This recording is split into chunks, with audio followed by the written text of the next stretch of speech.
భారత ప్రజాస్వామ్య వ్యవస్థను అపహాస్యం చేయాలనుకున్న ముష్కరం మూకల కుట్రలు ఫలించలేదు. వందల మంది ప్రజాప్రతినిధులను బందీలుగా చేసుకోవాలని చేసిన కుతంత్రాలు పటాపంచలయ్యాయి. సరిగ్గా 10 ఏళ్ల క్రితం పార్లమెంటుపై జరిగిన పాశవిక దాడిని భద్రతా బలగాలు సమర్థంగా తిప్పికొట్టాయి.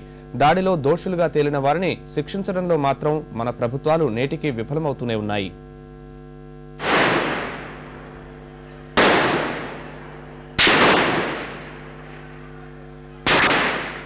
ప్రపంచంలోనే అతి పెద్ద ప్రజాస్వామ్య వ్యవస్థగా గుర్తింపు పొందిన భారత అత్యున్నత విధాన మండలిపై ఉగ్రవాద దాడి జరిగి నేటికి సరిగ్గా 10 ఏళ్లు.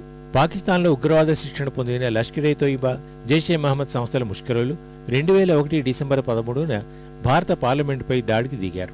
హోంశాఖ పార్లమెంట్ లేబుళ్లు అతికించిన ఓ కారులో 5గురు ఉగ్రవాదులు పార్లమెంట్ ప్రాంగణంలోకి ప్రవేశించారు.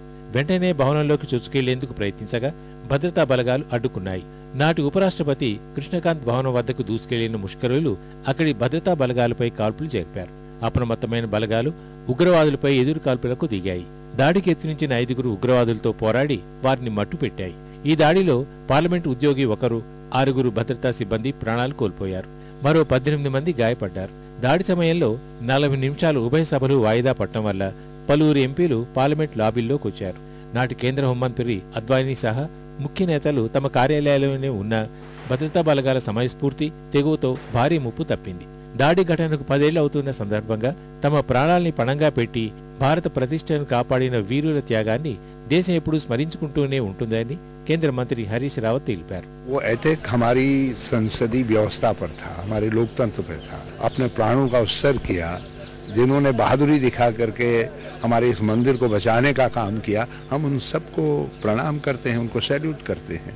और ये दिन हमको इस बात को याद दिलाता है कि इस तरीके की चुनौतियां हमारे लोकतंत्र के सम्मुख आती रही हैं और आती रहेंगी और हम सबको उसका एकजुट होकर के सामना करना है.